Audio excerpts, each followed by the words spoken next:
अध्याय 1701 अंदर से बाहर तक। सब पीला है। हे। पूजा की सलाह सुनकर देवांश ठाकुर बस मुस्कुरा दिया। उसने उसकी बातों को पूरी तरह अनसुना कर दिया।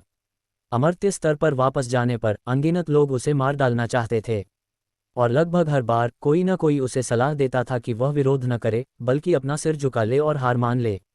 लेकिन अगर पीछे मुड़कर देखें तो देवांश ने कब अपना सिर झुकाया या हार मानी है? यहाँ तक कि इस बार महामात्य परिषद ने पहल करते हुए रियायतें दी, उसे महामात्य पद का उम्मीदवार बनने की अनुमति दी ताकि पुरानी सारी रंजिशें खत्म हो सकें। क्या आपको लगता है कि देवांश ने इसे स्वीकार कर लिया? पूरे 1 लाख वर्षों तक क्या देवांश कदम दर कदम इसी तरह आगे नहीं बढ़ा था? इसलिए पूजा की यह सलाह कि वह विरोध न करे और दूसरी तरफ वालों को उसे मारने दे, देवांश ने पूरी तरह से खारिज कर दी। उसने उन शब्दों को अपने कानों में घुसने तक नहीं दिया। अगर यह पूजा का सामान्य स्वभाव होता तो वह शायद देवांश को मनाने की कोशिश करती रहती, लेकिन इस बार उसने केवल इस विषय को संक्षेप में छेड़ा और ज्यादा कुछ नहीं कहा। ऐसा नहीं था कि उसने देवांश पर से उम्मीद छोड़ दी थी, बल्कि बात यह थी कि देवांश की मौजूदा ताकत उन जमीन के नीचे दबी हस्तियों को उकसाने के लिए पर्याप्त नहीं थी। लेकिन कुछ ही समय बाद वह वैसे भी उच्च लोक में मरने के लिए जाने वाला है, तो उसे उन चीज़ों को उकसाने का कोई मौका नहीं मिलेगा, इसलिए चिंता की कोई बात नहीं है। क्या ये निर्मल जल बनाने का कच्चा माल है? पूजा ने आंगन में रखे मिनरल वाटर के ढेर की ओर इशारा करते हुए विषय बदलने की पहल की। वह अब उस मामले पर और बात नहीं करना चाहती थी। देवांश ने सिर हिलाया, कुछ भी छिपाए बिना कहा, बिल्कुल, इनके बिना निर्मल जल नहीं बन सकता। पूजा ने हल्का सा सिर हिलाया, फिर अपना कोमल हाथ देवांश की ओर बढ़ा दिया। मुझे निर्मल जल की कुछ बोतलें दे दो। उद्धरण चिन्ह ... उद्धरण चिन्ह। जब देवांश ने यह सुना तो उसे अपने कानों पर विश्वास नहीं हुआ। वह पूछे बिना नहीं रह सका, तुमने क्या कहा? मुझे यकीन नहीं हो रहा। मैंने कहा, मुझे निर्मल जल की कुछ बोतलें दो। पूजा ने एक एक शब्द दोहराया, और जैसे उसे डर हो कि देवांश उसे नहीं देगा, उसने जोड़ा, मैंने तुम्हारी इतनी मदद की है, मुआवजे के तौर पर निर्मल जल की कुछ बोतलें मांगना कोई बड़ी बात तो नहीं है ना? ये बिल्कुल भी ज्यादा नहीं है, लेकिन समस्या यह है कि तुम्हारी साधना के स्तर के साथ क्या तुम्हें अभी भी निर्मल जल की आवश्यकता है? देवांश ने उलझन में पूछा। तो तुम उसकी चिंता मत करो, बस मुझे सामान दे दो। मैं उसका उपयोग कैसे करती हूँ यह मेरा काम है, पूजा ने अधिकार जताते हुए कहा। देवांश ने लाचारी से कंधे उचकाए, फिर यह सुनिश्चित करने के लिए इधर उधर देखा कि कहीं कोई ठीक से पैक की हुई निर्मल जल की बोतलें तो नहीं रखी हैं। फिर उसने अपना फ़ोन निकाला और रिया कपूर को कॉल किया। देवांश जानता था कि रिया रात की प्राणी है और इस समय भी जाग रही होगी, वरना वह ये कॉल नहीं करता। जैसा कि देवांश ने उम्मीद की थी, दूसरी तरफ से लगभग तुरंत कॉल उठ गया। तो आखिरकार तुम्हें मेरी याद आ ही गई। मुझे लगा कि आकाश श्रेणी में नंबर 1 बनने के बाद तुम अपनी इस पुरानी दोस्त को पूरी तरह भूल गए हो। देवांश एक पल के लिए निशब्द हो गया। कोई तो वजह होगी कि उसे रिया को फ़ोन करना पसंद नहीं था। अगर पूजा निर्मल जल के लिए उसके पीछे नहीं पड़ी होती तो वह इस समय रिया को कभी फ़ोन नहीं करता। मजाक बंद करो, तुम अभी कहाँ हो? देवांश ने सीधे पूछा। रिया से फ़ोन पर बात करते समय आपको सीधे मुद्दे पर आना होता है, वरना कौन जाने ये लड़की कैसी कैसी चौंकाने वाली बातें कह दे। हालांकि देवांश को लगा कि उसके शब्द, जिन्हें वह केवल साधारण मान रहा था, रिया ने उसका कुछ और ही अर्थ निकाल लिया। इस समय मैं कहाँ हो सकती हूँ? जाहिर है मैं बिस्तर पर हूँ, रिया ने कहा। फिर जैसे उसे कुछ एहसास हुआ और उसकी आवाज़ में उत्साह भर गया, तुम पूछ रहे हो कि मैं इतनी रात गए कहाँ हूँ? तुम इतने अकेले तो नहीं हो गए कि मुझे खाना चाहते हो? उद्धरण चिन्ह ... उद्धरण चिन्ह। देवांश का चेहरा तुरंत बिगड़ गया। उसे पता था रिया को फ़ोन करने का मतलब है उसका मजाक का पात्र बनना। देवांश की उन कुछ सेकंड की हिचकिचाहट के दौरान फ़ोन से फिर से रिया की आवाज़ आई, तुम अभी कहाँ हो? मैं तुम्हारे लिए दरवाज़ा खुला छोड़ दूंगी, लेकिन तुम्हें बता दूं, इन दिनों मेरे वो दिन चल रहे हैं, तो शायद मैं तुम्हें अपनी मनमानी नहीं करने दे पाऊंगी। लेकिन कोई बात नहीं, मैंने हाल ही में इस पर काफ़ी रिसर्च की है। उन दिनों में भी तुम्हें खुश करने के कई तरीके हैं। तुम्हें किसी बात की चिंता करने की ज़रूरत नहीं है, बस तुम लेटे रहना और बाकी सब मुझ पर छोड़ देना। उद्धरण चिन्ह ... उद्धरण चिन्ह। ये सुनकर देवांश पूरी तरह से निशब्द और हताश हो गया। अगर पूजा निर्मल जल के लिए इतनी उत्सुक न होती तो जिस पल रिया ने कहा कि वह अकेलेपन से बेहाल है, देवांश ने फ़ोन काट दिया होता। इस बीच इस पूरे मामले की जड़ पूजा रिया की बातें सुनने के बाद मुस्कुराहट के साथ देवांश की ओर देख रही थी। उसके चेहरे के भाव कह रहे थे, बच्चे, मुझे नहीं पता था कि तुम हर समय इतने गंभीर रहते हो, लेकिन निजी तौर पर रिया के साथ तुम काफ़ी रंगीन मिजाज हो। देवांश को समझ नहीं आ रहा था कि वह कैसे सफाई दे, इसलिए उसने कोशिश करना छोड़ दिया और सीधे रिया से कहा, क्या तुम्हारे पास अभी भी निर्मल जल है? मुझे इसकी सख्त ज़रूरत है। हाँ है, लेकिन तुम आधी रात को सिर्फ इसके लिए मुझे फ़ोन क्यों करोगे? रिया ने पूछा, उसकी आवाज़ में घोर निराशा थी। तुम्हें और क्या लगा? देवांश ने चिढ़कर जवाब दिया, उस लड़की की हरकतों से उसके माथे पर पसीना आ रहा था। मुझे और क्या लग सकता है? मैंने सोचा कि तुम्हें अक्ल आ गई है और तुम मेरे साथ सोने की योजना बना रहे हो, रिया ने बिना किसी हिचकिचाहट के कहा, जिसमें स्त्री सुलभ शर्म का नामो निशान नहीं था। उद्धरण चिन्ह डॉट डॉट डॉट उद्धरण चिन्ह। देवांश ने गहरी सांस ली, अपने दिल में उठ रहे गुस्से को जबरदस्ती दबाया। फोन के दूसरी तरफ रिया की एक परिपक्व महिला वाली मादक हंसी सुनाई दी। उसने हंसते हुए जवाब दिया, ठीक है, मैं अब तुम्हें और नहीं छेड़ूंगी। तुम अभी कहाँ हो? मैं तुम्हारे लिए निर्मल जल ले आती हूँ। इसकी ज़रूरत नहीं है, तुम तैयार रहो, मैं खुद आकर ले लूँगा, देवांश ने कहा और उस लड़की से और कोई चौंकाने वाली बात सुनने से बचने के लिए जल्दी से फ़ोन काट दिया। फ़ोन काटने के बाद देवांश ने पूजा से कहा, मेरा एक पल इंतज़ार करो, मैं अभी आता हूँ। उस परेशानी की ज़रूरत नहीं है, मैं तुम्हारे साथ चलूँगी। सच कहूँ तो देवांश वास्तव में नहीं चाहता था कि उसके आसपास के लोग पूजा के अस्तित्व के बारे में जानें। इसलिए नहीं कि उसके दिल में पूजा के लिए कोई भावनाएं थीं, बल्कि इसलिए कि जितने ज़्यादा लोग जानेंगे, भविष्य में इस शख्स से खुद को अलग करना उतना ही मुश्किल होगा। आखिरकार उसके आसपास के लोग अवचेतन रूप से महसूस करेंगे कि उसके और पूजा के बीच कुछ तो है, वरना वह उसे उनसे यानी अपने करीबी लोगों से मिलाने क्यों लाता? चलो, तुम किसका इंतज़ार कर रहे हो? क्या तुम डर रहे हो कि मैं मिस रिया के साथ तुम्हारे समय में खलल डालूंगी? पूजा ने मुस्कुराते हुए आग्रह किया जब उसने देखा कि देवांश कुछ देर तक अपनी जगह से नहीं हिला। सच कहूं तो ये सुनकर देवांश का मन हुआ कि वह अपना सिर दीवार पर दे मारे। रिया वाला रोग अब एक से दूसरे इंसान में फैल रहा था। पहले केवल रिया ही ये बातें कर रही थी, लेकिन अब उच्च और महान पूजा भी ऐसी बातें करने लगी है। अगर ऐसा ही चलता रहा तो हमारा क्या होगा? चाहे मैं खुद को समझाने की कितनी भी कोशिश करूं, मुझे डर है कि सिया ये विश्वास नहीं करेगी कि मैं उनके साथ निर्दोष हूं। एक सुझाव है। देवांश अपनी जगह पर खड़ा रहा, कदम बढ़ाने का उसका कोई इरादा नहीं था। उसे लगा कि पूजा को ये समझाना जरूरी है, वरना उसे बाद में निश्चित रूप से परिणाम भुगतने होंगे। क्या सुझाव? पूजा ने त्योरी चढ़ाकर पूछा। देवांश, तुम मेरे आसपास के किसी भी व्यक्ति से मिल सकती हो, लेकिन तुम रिया के करीब बिल्कुल नहीं जा सकती। क्यों? पूजा मुस्कुराए, क्योंकि मुझे डर है कि उसका दबंग केकड़ा जैसा स्वभाव तुम्हें गुमराह कर देगा। देवांश ने चिढ़कर कहा, एक दबंग केकड़ा औरत? ये पहली बार था जब पूजा ने यह विवरण सुना था। तुम उसे ऐसा क्यों कहोगे? पूजा का सवाल सुनकर देवांश लगभग दहाड़ते हुए बोला, क्योंकि वह बिल्कुल एक केकड़े जैसी है, अंदर से बाहर तक सब पीला है। अध्याय 1702। इस शख्स के साथ ज्यादा देर मत रहना, वरना बीमारी लग जाएगी। देवांश के चेहरे पर झल्लाहट देखकर पूजा अपनी हंसी नहीं रोक पाए। जब से मैं उससे मिली हूँ, देवांश हमेशा आत्मविश्वासी और शांत नजर आया है, सिवाय तब के जब उसकी पत्नी, बेटी और परिवार को धमकी दी गई थी। मैंने उसे बाहरी लोगों की वजह से इतना गुस्सा होते कब देखा है? इसलिए भले ही देवांश ने उसे रिया के ज्यादा करीब न जाने की सलाह दी थी, फिर भी वह देखना चाहती थी कि वह कौन सी असाधारण महिला है जो देवांश को इस हद तक ले जा सकती है। दो आकृतियां जल्दी ही कपूर परिवार के विला के आंगन में दिखाई दीं। कपूर विला रोशनी से जगमगा रहा था, लेकिन दादा कपूर पहले ही सोने चले गए थे। रिया ने लिविंग रूम में पहले से ही निर्मल जल तैयार रखा था और इंतजार कर रही थी। जब देवांश ने दरवाज़ा खोला तो रेशमी नाइटगाउन पहने रिया तुरंत उठी और उस पर झपटने के लिए अपनी बाहें फैला दीं। हालांकि जब उसने देखा कि देवांश के पीछे एक महिला आ रही है, तो उसने तुरंत अपनी बाहें नीचे कर लीं और अपने गरिमा में और कुलीन रूप में वापस आ गई। मिस्टर देवांश ने आधी रात को निर्मल जल सिर्फ इस औरत को खुश करने के लिए मांगा। आखिर यह औरत है कौन? लेकिन कोई बात नहीं, वह कोई भी हो, मेरे सामने तो फीकी ही पड़ेगी। रिया एक कुलीन परिवार से आती है, जो उसे वह आत्मविश्वास देता है। लेकिन जल्द ही उसका आत्मविश्वास पूरी तरह से चकनाचूर हो गया जब उसने उस महिला का चेहरा साफ देखा। और वह छोटे छोटे टुकड़ों में बिखर गया। बेशक अगर यह केवल दिखावे की बात होती तो शायद रिया को अपने आत्मसम्मान का ऐसा पतन नहीं झेलना पड़ता। समस्या यह है कि वह महिला हर मामले में उससे श्रेष्ठ है, चाहे वह उसका रूप हो, उसका स्वभाव हो या उसकी काया। अगर रिया उस दूसरे व्यक्ति में एक भी कमी ढूंढ पाती तो वह इतनी उदास अवस्था में नहीं होती। यही वह पल था जब रिया को आखिरकार परिपूर्ण महिला शब्द का असली अर्थ समझ में आया। ये कहना अतिशयोक्ति नहीं होगी कि पहले सिया का सामना करते समय भी रिया को यह नहीं लगा था कि वह थोड़ी भी कमतर है। ज़्यादा से ज़्यादा उसे बस ये लगा कि वह बदकिस्मत थी और देवांश से बहुत देर से मिली। अगर वह सिया से थोड़ा पहले देवांश को जानती तो जिस महिला के लिए देवांश समर्पित होता वह शायद सिया नहीं बल्कि रिया होती। लेकिन जब यह महिला उसके सामने आई तो रिया ने वह आत्मविश्वास पूरी तरह खो दिया।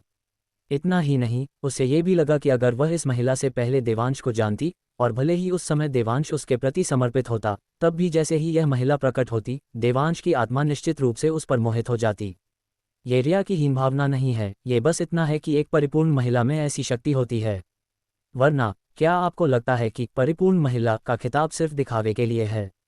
उसने सोचा था कि भले ही देवांश के पास सिया है, लेकिन वह अपने रूप के साथ उसके दिल में जगह बना सकेगी। लेकिन अब उसे समझ आया कि उसके पहल करने के बावजूद देवांश क्यों अविचलित था। उसकी तो छोड़ो, यहाँ तक कि मैं भी, अगर मेरे पास इतनी सुंदर महिला होती तो मैं निश्चित रूप से खुद को नहीं देखती। ये सच है जो लोग कहते हैं, खुद की तुलना दूसरों से करना सिर्फ खून जलाना है। रिया के उदास और निराश चेहरे को देखकर देवांश को पता चल गया कि इस लड़की ने जरूर उस महिला का असली चेहरा देख लिया होगा। बेचारी बच्ची, कहकर आह भरने के बाद उसने एक गुप्त तकनीक का उपयोग करके अपनी आवाज़ पूजा तक पहुंचाई और पूछा, क्या तुम्हें अपना असली चेहरा केवल आम लोगों को नहीं दिखाना था? ऐसा कैसे हुआ कि रिया जैसी योद्धा भी तुम्हारा रूप देख सकी? पूजा ने गुप्त तकनीक का उपयोग करते हुए शांति से उत्तर दिया, क्योंकि मैं चाहती थी। उद्धरण चिन्ह डॉट डॉट डॉट उद्धरण चिन्ह। इस वाक्य से डांट खाने के बाद देवांश निशब्द हो गया, लेकिन इस वाक्य के कारण देवांश को आखिरकार समझ आ गया कि रिया का आत्मविश्वास तोड़ने के लिए पूजा ने जानबूझकर रिया को अपना चेहरा साफ देखने दिया। देवांश को जो समझ नहीं आ रहा था वह ये था कि इतनी असाधारण साधना वाली महिला एक मार्शल आर्ट मास्टर के साथ प्रतिस्पर्धा क्यों करना चाहेगी? क्या तुम्हारे पास नजरिए की इतनी भी समझ नहीं है? हालांकि देवांश को ये कैसे पता चल सकता था कि खुद पूजा भी पूरी तरह से नहीं समझ पा रही थी कि उसने ऐसा क्यों किया। आखिरकार स्वर्गीय नियम उसके रूप को ढाल देता है जो उसके नियंत्रण में नहीं है। कोई भी योद्धा जिसने आंतरिक शक्ति विकसित कर ली है, वह इस ढाल का उपयोग उसके असली रूप को धुंधला करने के लिए करेगा। दूसरे शब्दों में, यदि वह चाहती थी कि कोई योद्धा उसका चेहरा साफ देखे, तो उसे एक अतिरिक्त मंत्र डालना होगा ताकि सामने वाला स्वर्ग की बाधा के माध्यम से उसका असली रूप देख सके। ऐसे अनावश्यक कृत्य को बिना किसी कारण के समझाया नहीं जा सकता। न केवल देवांश बल्कि खुद पूजा भी इस पर विश्वास नहीं करेगी। लेकिन असल वजह क्या है? निश्चित रूप से ऐसा नहीं हो सकता, क्योंकि उसने रिया को देवांश के साथ छेड़खानी करते देखा और उसे जलन हुई। पूजा ने हल्का सा त्योरी चढ़ाई, जल्दी से उस विचार को अपने दिमाग से निकाल दिया और चीज़ों को ज़्यादा सोचने के लिए खुद का मजाक उड़ाया। भला वह ऐसी बात पर क्यों जलने लगी? नहीं, ऐसा नहीं है कि मैं देवांश से जल सकती हूँ। उफ, बाल बाल बची, मैंने तो लगभग खुद को मुसीबत में डाल लिया था। खुद को शांत करने के बाद पूजा ने रिया की ओर देखा और पाया कि हालांकि वह महिला एक ढीला रेशमी नाइट गाउन पहने हुए थी, फिर भी वह अपनी शानदार काया को छिपा नहीं पा रही थी। एक नज़र में उसकी आंखें एक मोहक लोमड़ी जैसी थीं, जिससे उसे एक बार देखने के बाद उसकी सम्मोहक सुंदरता को भूलना असंभव हो जाता था। फोन पर देवांश से कही गई बातों को याद करते हुए पूजा अब वास्तव में देवांश की प्रशंसा कर रही थी। ऐसी महिला द्वारा लुभाए जाने और फिर भी अविचलित रहने के लिए उसका संयम ही यह साबित करने के लिए काफ़ी था कि उसने इतनी कम उम्र में सत्य योद्धा स्तर हासिल कर लिया था। और ये कौन है? रिया ने खुद को संभाल लिया था और बहुत उदारता से पूछा। बस एक दोस्त को निर्मल जल दे रहा हूँ, जिसका नाम भी मुझे नहीं पता। देवांश इस मामले पर समय बर्बाद नहीं करना चाहता था और इसे जल्द से जल्द खत्म करना चाहता था। निर्मल जल स्वीकार करने के बाद पूजा ने धन्यवाद कहा, फिर देवांश की ओर देखा और पूछा, मैंने सुना है कि यह चीज़ न केवल दाग धब्बों को हटा सकती है और त्वचा को सुंदर बना सकती है, बल्कि योद्धाओं को उनकी साधना में भी मदद कर सकती है। क्या तुम इसका फॉर्मूला अखिल भारतीय योद्धा संघ को देने पर विचार करोगे? मैं इस पर विचार नहीं करूंगा, देवांश ने बिना सोचे मना कर दिया। जवाब देने में जल्दबाजी मत करो, तुम इस बारे में और सोच सकते हो। आखिरकार एक आम आदमी निर्दोष है, लेकिन खजाना रखना अपराध है। अगर किसी को आपकी असली पहचान का पता चलता है तो इसकी कोई गारंटी नहीं है कि तुम्हारे मरने के बाद वे तुम्हारे परिवार को नुकसान नहीं पहुंचाएंगे, पूजा ने विश्लेषण किया। लेकिन अगर तुम इसका फॉर्मूला योद्धा संघ को दे देते हो तो मुझे लगता है कि इस विशाल दुनिया में कोई भी तुम्हारे परिवार को नुकसान पहुंचाने की हिम्मत नहीं करेगा। कम से कम भारत के भीतर उनकी सुरक्षा की गारंटी दी जा सकती है। तो तुम पुनर्विचार क्यों नहीं करते? देवांश जानता था कि पूजा बिना किसी कारण के निर्मल जल नहीं मांगेगी। अब ऐसा लग रहा था कि उसने निर्मल जल के फॉर्मूले की वजह से ही यह अनुरोध किया होगा। इसके अलावा देवांश को अच्छी तरह पता था कि पूजा का उससे फॉर्मूला योद्धा संघ को सौंपने का अनुरोध उसके अपने स्वार्थ के लिए नहीं था, बल्कि वास्तव में उसके परिवार की सुरक्षा को ध्यान में रखकर किया गया था। दुर्भाग्य से निर्मल जल का कोई फॉर्मूला नहीं है और यह पूरी तरह से नक्षत्रविला में मौजूद ऊर्जा संचय यंत्र पर निर्भर करता है। तुम देवांश से उसे देने की उम्मीद कैसे कर सकती हो? मेरे पास इसके लिए अपनी व्यवस्था है, तो तुम्हें चिंता करने की ज़रूरत नहीं है। देवांश ने फिर से निर्णायक रूप से मना कर दिया और फिर पूजा को जाने का आदेश दिया। मुझे उससे कुछ बातें करनी हैं। अगर तुम्हारे पास और कोई काम नहीं है तो तुम अब जा सकती हो। ये सुनकर पूजा ने देवांश को एक आधी अधूरी मुस्कान के साथ देखा और अर्थपूर्ण ढंग से कहा, बेहतर होगा कि तुम्हारे पास वास्तव में मुझे बताने के लिए कुछ हो। देवांश को पता था कि पूजा का क्या मतलब है, इसलिए उसने जल्दी से हाथ हिलाया और कहा, जल्दी जाओ, जल्दी जाओ। मैंने कहा था न, इस शख्स के साथ ज्यादा देर मत रहना, वरना वायरस पकड़ना आसान है। देवांश की घबराई हुई हालत देखकर पूजा अपनी हंसी नहीं रोक पाए। इससे पहले कि वे दोनों साफ देख पाते, उसकी आकृति उस स्थान से गायब हो गई और बिना किसी निशान के ओझल हो गई। रिया ने जो देखा उससे वह दंग रह गई। ये मुंबई में ऐसा मास्टर कब आया? अध्याय 1703। क्या सच में? यहीं पर उस महिला के शब्दों को याद करते हुए कि वह चाहती थी कि देवांश निर्मल जल का फॉर्मूला योद्धा संघ को सौंप दे, रिया ने तुरंत त्योरी चढ़ाई और कहा, तो वह महिला फॉर्मूला चुराने आई थी। इस पल रिया वास्तव में उम्मीद कर रही थी कि देवांश हाँ में उत्तर देगा, क्योंकि उस स्थिति में वह महिला देवांश की दुश्मन बन जाएगी और उसकी प्रतिस्पर्धा का दबाव काफी कम हो जाएगा। दुर्भाग्य से देवांश ने नकारात्मक उत्तर दिया, नहीं, हम सिर्फ दोस्त हैं। दोस्त? रिया को विश्वास नहीं हुआ। तुम्हें उसका नाम तक नहीं पता और तुम खुद को दोस्त कहते हो। अगर मैं तुमसे कहूं कि मुझे न केवल उसका नाम नहीं पता, बल्कि मुझे ये भी नहीं पता कि वह दिखती कैसी है, तो क्या तुम मुझ पर विश्वास करोगी? देवांश ने मुस्कुराते हुए पूछा। ये सुनकर रिया ने देवांश पर अपनी आंखें घुमाईं। यहाँ अंधेरा नहीं है, तुम्हें लगता है कि तुम देख नहीं सकते कि वह कैसी दिखती है? क्या तुम किसी 3 साल के बच्चे को बेवकूफ़ बनाने की कोशिश कर रहे हो? देवांश बस मुस्कुराया और कोई और स्पष्टीकरण नहीं दिया। ये देखकर कि देवांश मजाक करता नहीं लग रहा था, रिया को अचानक कुछ एहसास हुआ और उसने हड़बड़ी में पूछा, तुम्हारा मतलब ये तो नहीं कि अपनी साधना के स्तर के साथ भी तुम उसका चेहरा साफ नहीं देख सकते? देवांश ने कंधे उचकाए, वरना क्या? क्या तुम्हें सच में लगता है कि मैं अंधा हूं? उद्धरण चिन्ह डॉट डॉट डॉट। हिस। रिया ने जोर से सांस ली, फिर अविश्वास में देवांश को घूरने लगी। उसका मुंह सदमे से खुला रह गया, लगभग इतना बड़ा कि उसमें 2 अंडे समा जाएं। काफी देर बाद रिया आखिरकार अपने सदमे से उभरी, फिर उसने अपनी आंखें बड़ी की और पूछा, क्या उसकी साधना सच में इतनी उच्च है? तुम भी उसके आर पार नहीं देख सकते?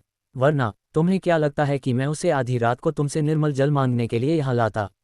देवांश ने चिढ़कर जवाब दिया, फिर लापरवाही से सोफे पर बैठ गया जैसे कि यह उसका अपना घर हो। देवांश को इत्मीनान से बैठते देख रिया, जो अभी भी सदमे में थी, तुरंत शांत हो गई। ऐसा नहीं था कि उसने इस तथ्य को स्वीकार कर लिया था कि वह दिव्य महिला देवांश से भी अधिक शक्तिशाली थी, बल्कि उसके पास अब उस सवाल के बारे में सोचने का समय नहीं था, क्योंकि उस पल वह उत्साह और रोमांच से भर गई थी। क्या वो रात भर रुकने वाला है? जिस पल रिया के दिमाग में यह विचार आया, उसकी सांसें तेज हो गईं। उसे देवांश की उस बात पर बिल्कुल भी विश्वास नहीं था जो उसने अभी उस रहस्यमयी महिला से कही थी, कि वह इसलिए रुका है क्योंकि उसे कुछ बताना है।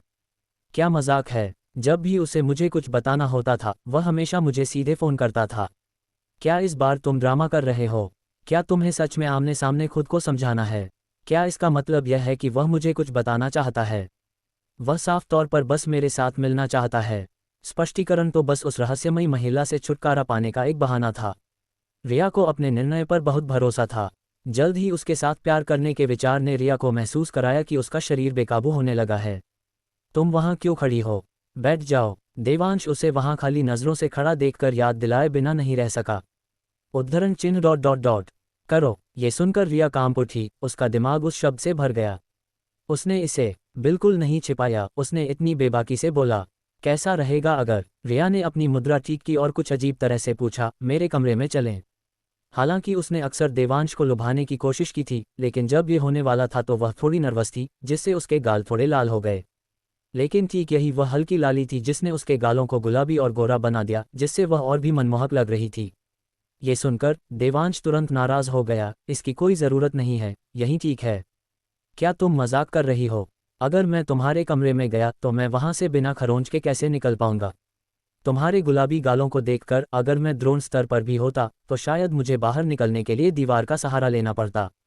इसलिए मैं नहीं जा रहा, बिल्कुल नहीं जा रहा। देवांश ने बहुत दृढ़ विश्वास के साथ बात की, जिसने तुरंत रिया को मुश्किल स्थिति में डाल दिया। उसने पहले इधर उधर देखा और पाया कि हॉल वास्तव में खाली था, लगभग कोई रुकावट नहीं थी और बहुत खुला दृश्य था। हालांकि यह पहले ही देर रात है और परिवार में लगभग हर कोई सो रहा है, लेकिन अगर कोई वहां से गुजरे तो उन्हें जगह का पूरा नज़ारा दिखाई देगा। इसलिए उसने शर्माते हुए फिर से पूछा, क्या सच में? यहीं पर? बकवास, और मैं कहाँ होऊंगा? तुम्हारे कमरे में। हम सोचना भी मत, या तो यहाँ रहो या मैं अभी जा रहा हूँ, देवांश ने बेहद सख्त रवैये के साथ कहा। तुम्हें लगता है कि तुम मुझे अपने कमरे में आने के लिए चकमा दे सकती हो? बिल्कुल नहीं। रिया को देवांश की बातें सुनकर शर्मिंदगी महसूस हुई, लेकिन वह जानती थी कि मौका बार बार नहीं मिलता। अगर उसने यह मौका गंवा दिया तो पता नहीं उसे दूसरा मौका कब मिलेगा। इसके अलावा जब देवांश को ऐसे खेलना पसंद है तो मुझे और किस बात की चिंता है? वैसे भी घर पर कोई सीसीटीवी कैमरा नहीं है, इसलिए ये तस्वीरें कभी लीक नहीं होंगी। ज़्यादा से ज़्यादा उन्हें केवल परिवार के सदस्य ही देखेंगे। भले ही उसके परिवार ने इसे देख लिया तो कोई बात नहीं, वे उसे दोष नहीं देंगे। इसके बजाय वे मास्टर देवांश को आखिरकार जीतने के उसके कौशल के लिए उसकी प्रशंसा करेंगे। उस दिन से वे सभी उसका सम्मान करेंगे, ये सोचते हुए कि उसने अकेले ही पूरे परिवार को मास्टर देवांश के जहाज पर ला खड़ा किया है। जहां तक मेरी बात है, हालांकि मुझे थोड़ी शर्मिंदगी महसूस हुई, लेकिन सोचने पर यहाँ एक अनोखा आकर्षण लग रहा था। कम से कम देखे जाने की चिंता और जानबूझकर अपनी आवाज़ धीमी रखने का रोमांच कुछ ऐसा था जो कहीं और नहीं मिल सकता था। ये पता लगाने के बाद रिया ने अब और संकोच नहीं किया और अपने रेशमी नाइटगाउन की बेल्ट खोलने के लिए हाथ बढ़ाया। उसका इरादा देवांश के साथ ईमानदार होने का था। ये देखते ही देवांश ने उसे तुरंत रोका। तुम क्या कर रही हो? क्या तुम पागल हो गई हो? देवांश ने कभी उम्मीद नहीं की थी कि रिया इतनी जंगली होगी। ये सब तुम्हारे लिविंग रूम में हो रहा है। क्या सार्वजनिक जगह पर होने का मतलब यह है कि तुम दूसरों से कुछ नहीं छिपा रहे हो? हाँ, तुम्हारा विला बहुत बड़ा है और ज़्यादातर लोग वास्तव में इस समय सो रहे हैं, लेकिन यार्ड में गश्त कर रहे सुरक्षा गार्ड अभी भी जाग रहे हैं, और नैनी जो तुम्हें देर रात का नाश्ता देने के लिए नाइट ड्यूटी पर है, वह भी जाग रही है ना? तुम मुझे लुभाने के लिए इतनी बेशर्मी से कपड़े उतार रही हो। क्या तुम्हें डर नहीं लगता कि वे तुम्हें देख लेंगे? इसके अलावा तुम्हारे माता पिता, भाई और दादाजी अभी भी इस विला में हैं। क्या होगा अगर वे अचानक लिविंग रूम में आने का फैसला करें और तुम्हें मेरे सामने नग्न खड़ी देखें? क्या तुम शर्म से मर नहीं जाओगी? बेशक तुम मरो या न मरो, ये तुम्हारा मामला है। सबसे महत्वपूर्ण बात यह है कि तुम्हारे इन कारनामों के साथ मैं, देवांश, अपनी जीवन भर की प्रतिष्ठा के साथ कहाँ खड़ा हूँ। देवांश ने मूल रूप से सोचा था कि उसके लिविंग रूम में मामलों पर चर्चा करना एक बेहद सुरक्षित जगह होगी, लेकिन उसने कभी इसकी उम्मीद नहीं की थी। नहीं, क्या आजकल की महिलाओं को सच में ऐसी रोमांचक गतिविधियां पसंद हैं? हालांकि निष्पक्ष रूप से देखा जाए तो रिया का विचार वास्तव में बहुत आकर्षक है। अगर यह सिया के मायके में होता और सिया उसके सामने खड़ी होती तो देवांश शायद खुद को नियंत्रित नहीं कर पाता और सीधे उस रोमांच को आजमाने की कोशिश करता। रिया, जो अपनी बेल्ट खोल रही थी, देवांश के चिल्लाने के बाद तुरंत रुक गई और उलझन भरे भाव से उसकी ओर देखा। क्या तुमने मुझे यही करने के लिए नहीं कहा था? अध्याय 1704। क्योंकि जब वे मुझसे नफरत करेंगे तभी वे बिना पछतावे के जी पाएंगे। उद्धरण चिन्ह उद्धरण चिन्ह। जब देवांश ने यह सुना तो उसे पहले समझ नहीं आया कि रिया का क्या मतलब है। ये सच है कि मैंने उसे यहाँ बैठने के लिए कहा था, लेकिन तुम्हारा इस तरह कपड़े उतारने का क्या मतलब है? लेकिन देवांश ने जल्दी ही समझ लिया और रिया से कहा, निशब्द होते हुए, मैंने तुम्हें बैठने के लिए कहा था, वो करने के लिए नहीं। मैं तुमसे तंग आ चुका हूँ। तुम दिन भर किस तरह की बकवास सोचती रहती हो? उद्धरण चिन्ह विस्मयादिबोधक चिन्ह उद्धरण चिन्ह। ये सुनकर रिया अपनी जगह पर जम गई। थोड़ी देर बाद उसे होश आया और उसने देवांश को खाली नजरों से देखा। नहीं, तुम्हें सच में मुझे कुछ बताना है, और यह सिर्फ उस महिला से छुटकारा पाने का बहाना नहीं है। तुम्हें और क्या लगा? देवांश पूरी तरह से अवाक था। क्या वह उसकी नज़रों में इतना गंभीर और शरीफ इंसान था, या बस एक बेसब्र की? मुझे लगा कि तुम सोना चाहते हो। रुको रुको रुको, मुझे पहले से पता है कि तुम क्या सोचती हो, फिर से समझाने की ज़रूरत नहीं है। देवांश ने उसे जल्दी से रोका। वह वास्तव में रिया के मुंह से फिर से वही शब्द नहीं सुनना चाहता था, किसी और कारण से नहीं बल्कि इसलिए कि वह चिंतित था कि वह भी उसके संक्रमण का शिकार हो जाएगा। वह पहले ही 1,00,000 वर्षों से खुद को रोके हुए था और काफ़ी असहज महसूस कर रहा था। अगर उसने उसे इस तरह और कुछ बार छेड़ा तो देवांश को चिंता थी कि वह वासना में डूब जाएगा। देवांश की घबराई हुई हालत देखकर वह, जो शुरुआत में कुछ निराश थी, अपनी हंसी नहीं रोक पाए। अपने गोरे और गुलाबी गालों, सुरीली हंसी और शानदार फिगर के साथ एक आकर्षक रेशमी नाइटगाउन में खड़ी उसे देखने वाला कोई भी उस पर झपटने के लिए ललचा जाएगा। लेकिन देवांश अलग था। उसने अपना सिर ऐसे हिलाया जैसे उसने इसे देखा ही नहीं, फिर सोफे की ओर इशारा किया और आह भरी, आह, बैठ जाओ। जैसे ही उसने बोलना खत्म किया उसे लगा कि कुछ गड़बड़ है, इसलिए उसने जल्दी से जोड़ा, बैठो बैठो। ये भयानक है। मैं तुम्हारे सामने फिर कभी वह शब्द कहने की हिम्मत नहीं करूंगा। रिया, जो पहले से ही मुस्कुरा रही थी, ये सुनकर जोर से हंस पड़ी और फिर देवांश के सबसे करीब वाली सीट ढूंढ ली। हालांकि वह कुछ निराश थी, लेकिन उसने राहत की सांस भी ली। आखिरकार लिविंग रूम में उस तरह का काम करना उसके लिए काफ़ी चुनौती थी। इसके अलावा उसके पास सैद्धांतिक ज्ञान का भंडार है, लेकिन उसने वास्तव में इसे कभी व्यवहार में नहीं लाया है। तो सच कहूँ तो हालांकि उसे अपने लिविंग रूम में देवांश के साथ यह करने में कोई आपत्ति नहीं थी, लेकिन अगर संभव हो तो वह अभी भी एक अधिक रोमांटिक जगह चुनना पसंद करेगी ताकि देवांश उसका कुंवारापन ले सके। यही कारण है कि निराश होने के बावजूद वह चुपके से राहत की सांस लेने से खुद को नहीं रोक पाए। अपनी निराशा के बावजूद वह हतोत्साहित नहीं थी। इसके बजाय उसने चुपचाप खुद से कसम खाई कि अगली बार वह निश्चित रूप से इस आदमी को जीत लेगी। बैठने के बाद रिया ने हंसना बंद कर दिया और पूछा, क्या तुम्हें सच में मुझे कुछ बताना है? उसके चेहरे के भावों को देखते हुए वह साफ तौर पर अभी भी इस पर विश्वास करने के लिए तैयार नहीं थी। देवांश ने सिर हिलाया, फिर कहा, मैं कुछ दिनों में एक लंबी यात्रा पर जा रहा हूँ और मुझे वापस आने में थोड़ा समय लग सकता है। जब मैं नहीं रहूँगा तो क्या तुम पीहू और बाकी लोगों का अच्छा ख्याल रख सकती हो? ये सुनकर रिया, जो मुस्कुरा रही थी, ने तुरंत त्योरी चढ़ा ली। क्या इस यात्रा में तुम्हें कोई खतरा है? तुम ऐसा क्यों पूछ रही हो? देवांश ने मुस्कुराते हुए पूछा। रिया ने सिर हिलाया, अगर कोई खतरा नहीं होता तो तुम मुझे बताने के लिए खास तौर पर नहीं आते। आखिरकार तुम पहले भी दूसरी जगहों पर गए हो, लेकिन पहले कभी तुम इस तरह एडवांस में मुझे बताने नहीं आए। ये कहना कि कोई खतरा नहीं है झूठ होगा, लेकिन बहुत ज़्यादा चिंता करने की ज़रूरत नहीं है।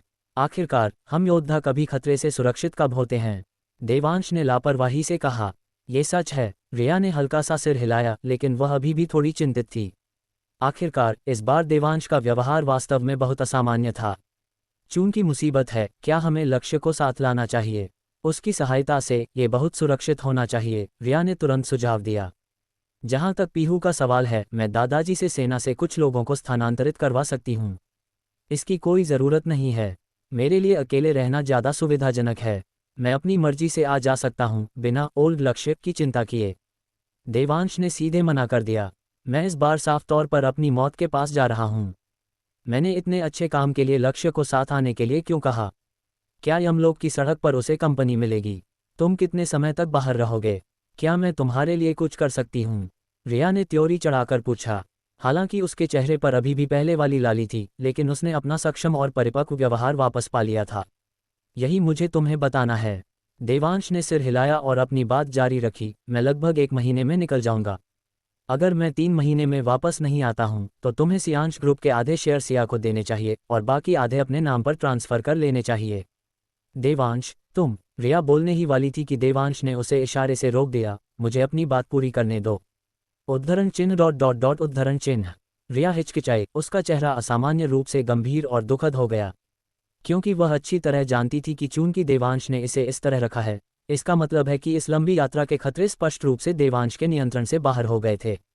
जो शब्द देवांश अब उससे कह रहा है, वे स्पष्ट रूप से उसकी वसीयत हैं।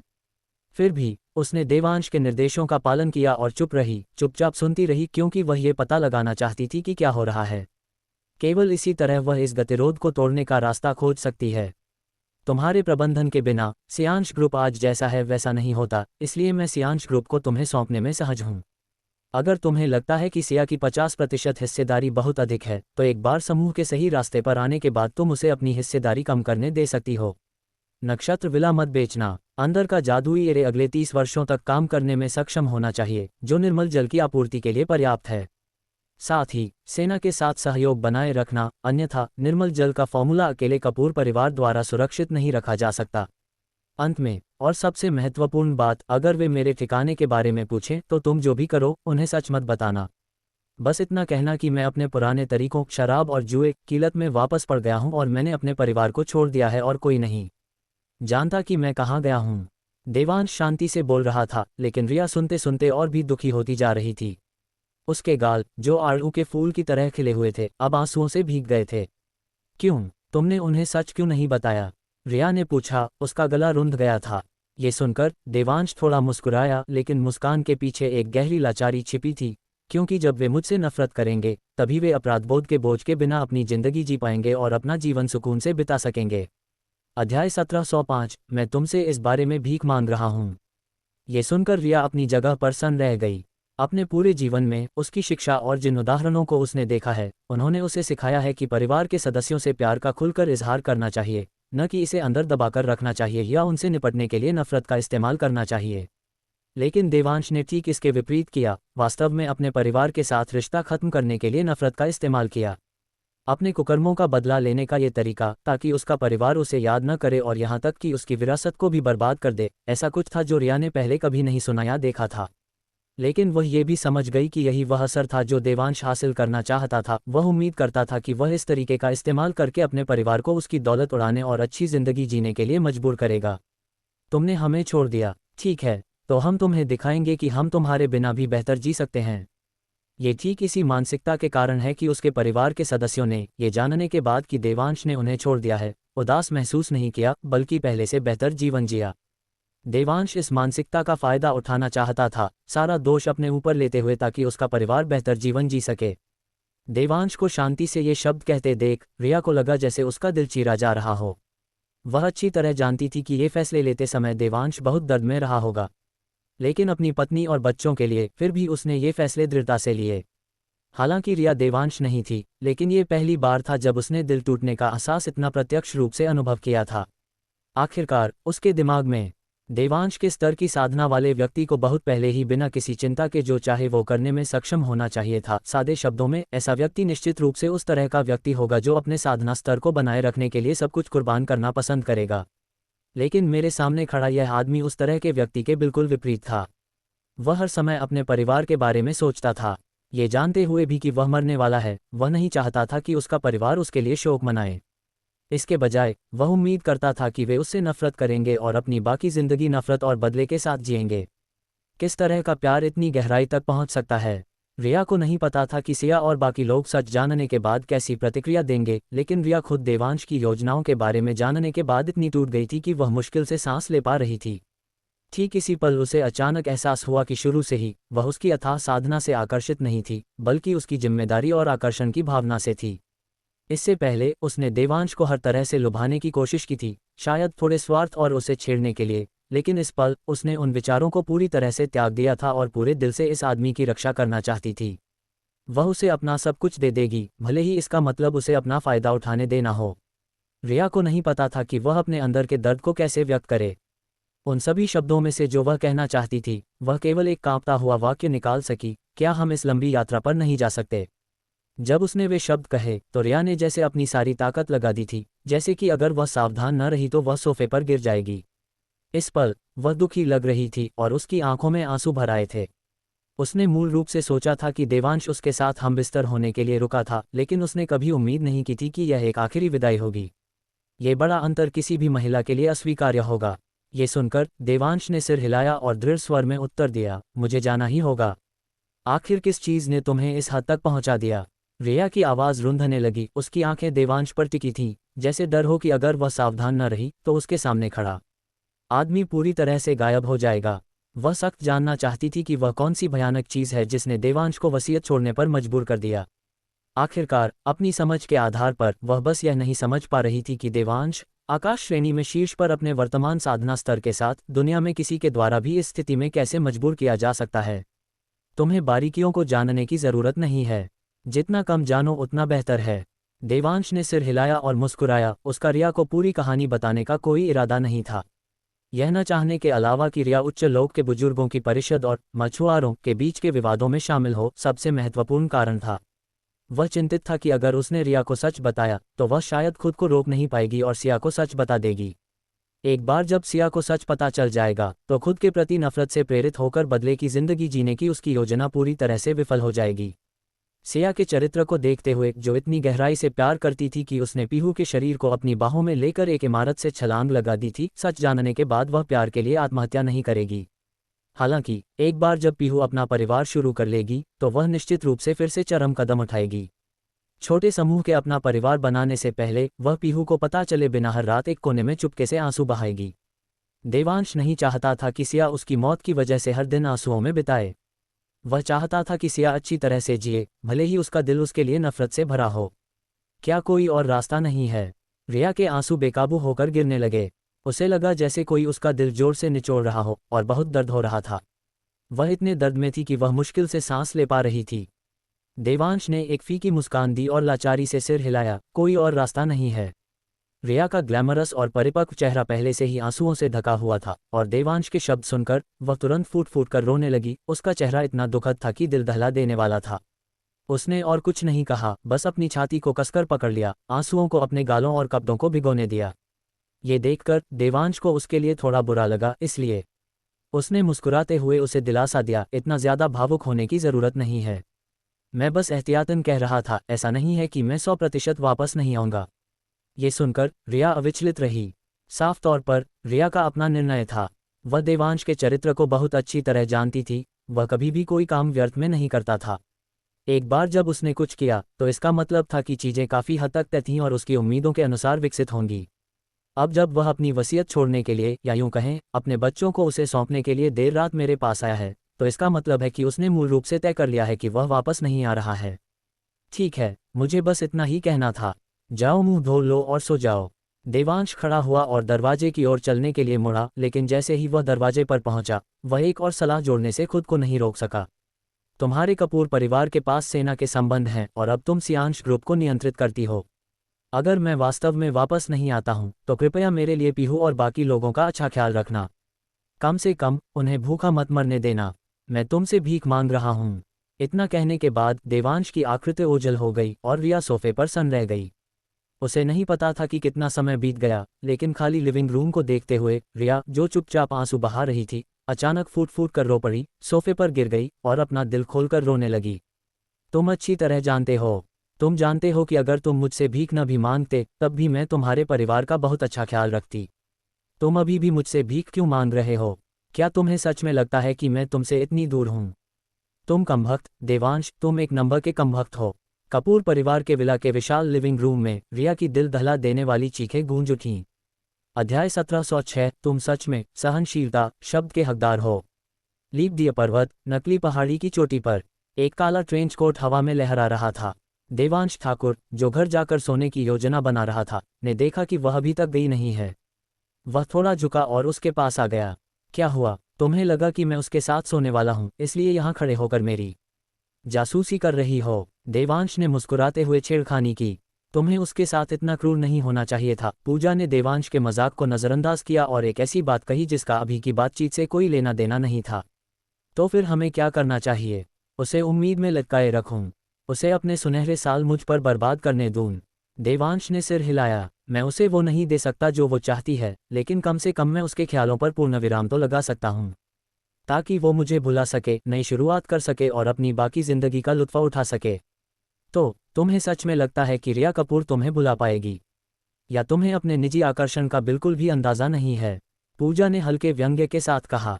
हालांकि उसने खुद भी नहीं सोचा था कि वह कह तो रही थी कि रिया कपूर देवांश को नहीं भुला पाएगी, लेकिन सच तो ये था कि वह खुद उसे कैसे भुला पाएगी।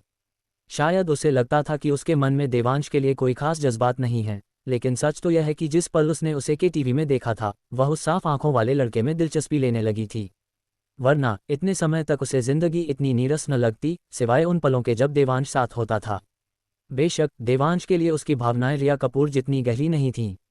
आखिरकार उसका रुतबा, ओहदा और ताकत इस बात की गवाही देते थे कि उसका किसी में दिलचस्पी लेना ही बड़ी बात थी। उससे यह उम्मीद नहीं की जा सकती थी कि वह रिया कपूर जैसा दिल तोड़ने वाला दर्द महसूस करेगी।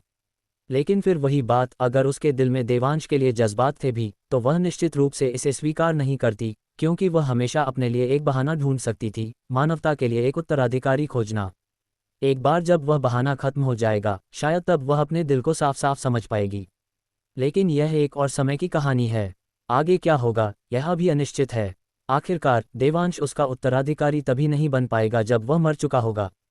और एक बार जब वह मर गया, तो अपने दिल को समझने का उसे क्या फ़ायदा होगा? पूजा का सवाल सुनकर देवांश ने सिर हिलाया। उसका दिल अडिग था। वो मुझे भूल पाएगी या नहीं, यह मेरी चिंता का विषय नहीं है। वैसे भी मैंने अपनी तरफ से पूरी कोशिश कर ली है। नतीजे का क्या है, वो तो किस्मत तय करेगी। जब तुम सब कुछ जानते हो, तो उसके दिल पर खंजर चलाकर उसे अपनी पत्नी, बच्चे और बुजुर्ग माता पिता की देखभाल करने के लिए क्यों कह रहे हो? पूजा ने पहाड़ के नीचे उस विशाल बंगले की ओर देखा, जहां अभी भी रोशनी जल रही थी, और उसे ये सब बर्दाश्त नहीं हो रहा था। क्या ये वही नहीं है जो तुमने कहा था? मेरे मरने के बाद क्या कोई निर्मल जल के फॉर्मूले पर नजर नहीं गड़ाएगा? अगर वे इसे मुझसे नहीं ले पाए तो वे मेरे परिवार से लेने की कोशिश करेंगे। तो मुझे उनके लिए एक अच्छा रक्षक तो ढूंढना ही होगा ना। पूजा ने तंज कसा, तुम्हें मेरे ही शब्दों का इस्तेमाल मेरे खिलाफ करने की ज़रूरत नहीं है। तुम्हारी सैन्य पृष्ठभूमि है और तुम मुख्य प्रशिक्षक हो।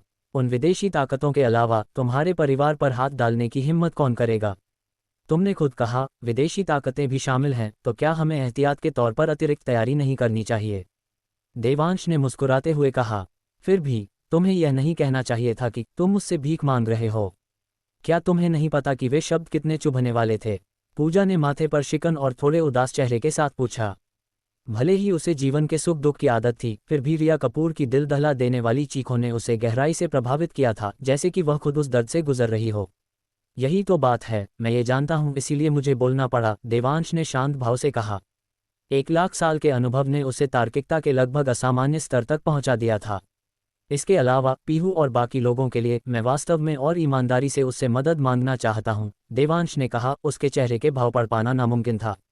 चाहे तुम्हारी सैन्य पृष्ठभूमि हो या तुम्हारा योद्धा संघ, इस स्थिति में मदद करने के लिए सब बहुत धीमे हैं। तुम लोग चाहे कितनी भी तेज प्रतिक्रिया क्यों न करो, क्या तुम कपूर परिवार जितनी तेजी से प्रतिक्रिया कर सकते हो? और फिर उजड़ लोगों का एक झुंड, जब बच्चे की देखभाल करने की बात आती है, तो क्या वे रिया कपूर की तरह बारीकी से ख्याल रख सकते हैं? उद्धरण चिन्ह उद्धरण चिन्ह। पूजा निशब्द थी। वास्तव में सेना की पृष्ठभूमि का मतलब है कि वे केवल बड़े पैमाने पर हमलों से निपट सकते हैं, जैसे कि अचानक हमले, हत्याएं और योद्धाओं द्वारा अपहरण। वे हस्तक्षेप करने में थोड़े बेबस हैं। जहां तक योद्धा संघ की बात है, वे सख्त और मजबूत लड़ाकों का एक समूह है जो उच्च लोक के शिकारियों से लड़ते हैं। वे लड़ने में बेहतरीन हो सकते हैं, लेकिन जब लोगों की देखभाल करने की बात आती है, तो वे निश्चित रूप से रिया कपूर से 80 कोस पीछे हैं। मानना पड़ेगा कि देवांश के विचार वास्तव में काफ़ी व्यापक थे। बेशक एक और सबसे महत्वपूर्ण बात है, पीहू और मेरा उससे कोई खून का रिश्ता नहीं है। अगर वह बहुत लंबे समय तक उसकी देखभाल करती है, तो अंततः वह उससे थक जाएगी। जब वह समय आएगा तो वह चिढ़ मुझ तक भी पहुंचेगी। धीरे धीरे, भले ही वह मुझे छोड़ना न चाहे, आखिरकार वह मुझे छोड़ ही देगी। देवांश ने शांति से कहा, उसके चेहरे पर एक वीरान सा भाव था। इस जीवन में कौन याद नहीं रखा जाना चाहता? कौन ऐसा कुछ करेगा, हर संभव तरीके से कोशिश करेगा कि दूसरे उसे भूल जाएं? बताओ, क्या ये दुखद नहीं है? पूजा ने एक दुर्लभ लंबी आह भरी, फिर पूछा, क्या तुम इस तरह जीकर थकते नहीं हो, हमेशा चालें और गणनाएं करते हुए? देवांश ने एक फीकी मुस्कान दी, फिर सिर हिलाया। मेरे लिए थका हुआ होना बेहतर है, बजाय इसके कि मेरे आसपास के लोग भी थक जाएं। वैसे भी कुछ समय बाद थकान की आदत हो जाती है और फिर कोई फर्क नहीं पड़ता। उद्धरण चिन्ह उद्धरण चिन्ह। पूजा वहां सन रह गई और काफी देर तक चुप रही। उसने पहले भी नायक देखे थे और उसने पहले भी जिम्मेदारी के अतिरेक वाले लोग देखे थे, लेकिन चाहे वे किस तरह के भी लोग हों, वे सब देवांश के सामने फीके पड़ जाते थे। उसने मूल रूप से सोचा था कि देवांश रिया कपूर के प्रति बहुत क्रूर था, इसलिए वह जानबूझकर यहाँ इंतजार कर रही थी, देवांश के साथ चर्चा करना चाहती थी कि क्या वह थोड़ा कम निर्दयी हो सकता है। अब जाकर उसे एहसास हुआ कि रिया कपूर बुरी तरह पीड़ित थी, उस तरह की पीड़ा जो दिल दहला देने वाली थी, लेकिन उसकी तुलना में देवांश स्पष्ट रूप से और भी अधिक पीड़ित था। आखिरकार देवांश की पीड़ा को कोई नहीं समझता था और कोई ऐसा नहीं था जिससे वह अपना दर्द साझा कर सके। वास्तव में वह इसे शुरू से अंत तक दिखा भी नहीं सकता था, वह केवल अकेले ही इसे चुपचाप सहन कर सकता था, जबकि उसे दूसरों की गपशप और अफवाहों को भी सहना पड़ता था। ऐसा करने के लिए कैसा जिगर चाहिए? क्या वह सच में अपनी 20 के दशक की शुरुआत में है? उसकी तो छोड़ो, मैं भी, जो लगभग 1000 साल जी चुकी हूँ, शायद इतने सारे लोगों की गलतफहमियों के बीच उसके जितनी शांत और संयमित नहीं रह सकती। ये भी दर्शाता है कि पीहू, सिया और उसके परिवार के लिए उसका प्यार कितना गहरा है, इस हद तक कि यह उसे सारे दुख सहने की शक्ति देता है और बोझ के बावजूद उसे दृढ़ता से आगे बढ़ाता है। अगर और कुछ नहीं है तो मैं अब वापस चलता हूँ। मैंने लगातार कई ज़रूरी काम निपटाए हैं और मैं निश्चित रूप से थोड़ा थक गया हूँ। देवांश ने अंगड़ाई ली और पूजा के सिर हिलाने के बाद उसने अपनी जेब में हाथ डाले, नदी के पार छलांग लगाई और रॉयल पाम्स एस्टेट की ओर चल दिया। दूरी में ओझल होती उस आकृति को देखते हुए पूजा काफी देर तक खामोश खड़ी रही, जब तक कि पहाड़ी हवा ने उसके माथे के बालों को नहीं बिखरा दिया और उसने धीरे से आह भरी, देवांश, देवांश, तुम सच में ठाकुर कहलाने के लायक हो। अध्याय 1707। वो मुझे डिनर पर ले जाना चाहती है। अगले दिन सिया और देवांश पीहू को किंडरगार्टन ले गए। तुरंत जाने के बजाय वे किंडरगार्टन के गेट पर खड़े रहे और पीहू को उन बातों की याद दिलाते रहे जिन पर ध्यान देना था। नन्ही बच्ची ने ध्यान से सुना और ये दिखाने के लिए कि उसे सब याद है, बीच बीच में सिर हिलाती रही। चिंता मत करो माँ, मैं एक अच्छी बच्ची बनूंगी। पीहू ने अपनी माँ का हाथ देवांश के हाथ में रखते हुए कहा और फिर साफ आवाज में बोली, माँ कभी घर से दूर नहीं रही हैं, पापा आपको माँ का अच्छे से ख्याल रखना होगा, ठीक है। पीहू का समझदार लहजा सुनकर देवांश जवाब में सिर्फ जोर से सिर हिला पाया। ये देखकर पीहू ने अपनी माँ का हाथ छोड़ दिया और प्रिंसिपल हिमा वागले के साथ उछलती कूदती किंडरगार्टन के गेट में चली गई। सिया गई नहीं, बल्कि किंडरगार्टन के गेट के अंदर देखती रही। जब से पीहू पैदा हुई थी तब से लेकर अब तक सिया ने उसे एक दिन से ज्यादा के लिए कभी अपनी नज़रों से ओझल नहीं किया था। इसलिए वह उससे अलग होने में बहुत हिचक रही थी और बहुत चिंतित थी, इसीलिए वह वहां काफी देर तक खड़ी रही, जाने को तैयार नहीं थी। देवांश एक तरफ खड़ा था, उसे जल्दी करने के लिए नहीं कह रहा था, बल्कि चुपचाप देख रहा था। इस दौरान सुरक्षा केबिन में बैठे बाबा कदम से भी अब और नहीं रहा गया। वे अपने केबिन से बाहर निकले, जिससे वे कभी बाहर नहीं आते थे, और देवांश के पास जाकर धीमी आवाज में पूछा, आज इस लड़की को क्या हुआ है? यह इतनी उदास क्यों लग रही है? मैं कुछ दिनों के लिए दूसरे राज्य में बिजनेस ट्रिप पर जा रहा हूँ। मुझे अपनी बेटी की याद आएगी। देवांश ने धीमी आवाज में जवाब दिया, इस डर से कि सिया को परेशानी न हो। बाबा कदम ने देवांश के हाथ में सूटकेस पर नजर डाली। मुझे लगा तुम बिजनेस ट्रिप पर जा रहे हो, लेकिन मुझे उम्मीद नहीं थी कि यह लड़की भी जा रही है। यही तो समस्या है, देवांश ने फीकी मुस्कान के साथ कहा। मैं उसके साथ जा रहा हूँ, इसीलिए वह इतनी चिंतित है। बाबा कदम ने तुरंत अपनी छाती ठोंकी, इसमें चिंता की क्या बात है? इतना कहकर बाबा कदम सिया की ओर बढ़े और जोर से बोले, सिया बेटा, तुम जाओ और अपना काम करो। मैं तुम्हारे लिए पीहू पर नजर रखूंगा। मैं गारंटी देता हूं कि जब तुम वापस आओगी तो वह वैसी ही मिलेगी, उसका एक बाल भी बांका नहीं होगा। ये सुनकर सिया तुरंत पलटी और बाबा कदम से शुक्रिया बाबा कदम कहा, लेकिन उसके चेहरे के भाव बिल्कुल भी सामान्य नहीं हुए। दूसरी ओर देवांश ने बाबा कदम को थम्स अप दिया। आप आम दिनों में इतने कंजूस लगते हैं, लेकिन मुझे उम्मीद नहीं थी कि आप मुश्किल वक्त में इतने भरोसेमंद होंगे। कंजूस होना सिर्फ तुम्हारे लिए सच है। अगर तुम मेरे जैसे आधे भी आज्ञाकारी और समझदार होते तो मैं तुम्हें सुरक्षा केबिन में आने से मना नहीं करता। बाबा कदम की अपनी राय थी और वे अपनी चापलूसी के कारण देवांश को माफ नहीं करने वाले थे। देवांश ने सुरक्षा केबिन की ओर देखा, जो अब वीरान था। उसका बाबा कदम के साथ दौड़ लगाने का कोई इरादा नहीं था। इसके बजाय वह स्थिर खड़ा रहा और उपेक्षापूर्ण तरीके से नाक सिकुड़ी, जो बाबा कदम को देने के लिए सबसे अच्छा जवाब था। बाबा कदम, हमें शायद कुछ दिनों के लिए बाहर जाना पड़े। इस दौरान स्कूल में पीहू के रुकने को लेकर हमें आपको थोड़ी तकलीफ देनी होगी, सिया ने बाबा कदम से मुस्कुराते हुए कहा, खुद को संभालते हुए। हालांकि वह जानती थी कि बाबा कदम की मौजूदा शारीरिक स्थिति के साथ अगर कोई खतरा आता है तो यह अनिश्चित था कि वे पीहू की रक्षा करेंगे या पीहू उनकी रक्षा करेगी। लेकिन सिया अपनी हताशा में स्पष्ट रूप से अब किसी और चीज की परवाह नहीं कर रही थी।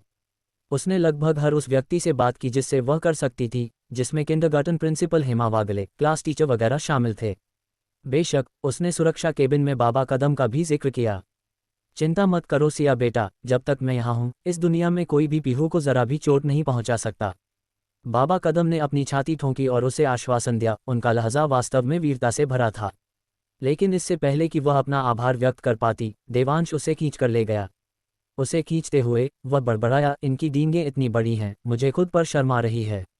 चलो चलें, कहीं हमें इनकी बकवास का इन्फेक्शन न हो जाए। सिया उद्धरण चिन्ह डॉट डॉट डॉट उद्धरण चिन्ह। बाबा कदम भी पहले तो सन्न रह गए, फिर देवांश की पीठ की ओर इशारा करते हुए चिल्लाए, ओए ठाकुर, अगर हिम्मत है तो वापस आ, पहले 300 राउंड लड़ते हैं। हटो, सोचना भी मत, देवांश ने बिना सिर घुमाए चिल्लाकर कहा। तुम्हें क्या लगता है मुझे नहीं पता कि तुम क्या सोच रहे हो? तुम शायद एक मुक्का खाओगे, नीचे गिरोगे और फिर मुझसे हर्जाना वसूलने की कोशिश करोगे, है ना?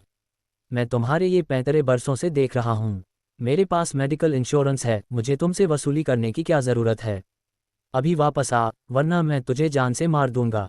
बाबा कदम चिल्लाए, उनमें एक बुजुर्ग व्यक्ति वाली गंभीरता पूरी तरह गायब थी। देवांश ने जवाब दिए बिना बस हाथ हिला दिया, फिर एक हाथ से सिया का हाथ पकड़ा और दूसरे से अपना सूटकेस धकेलते हुए चला गया।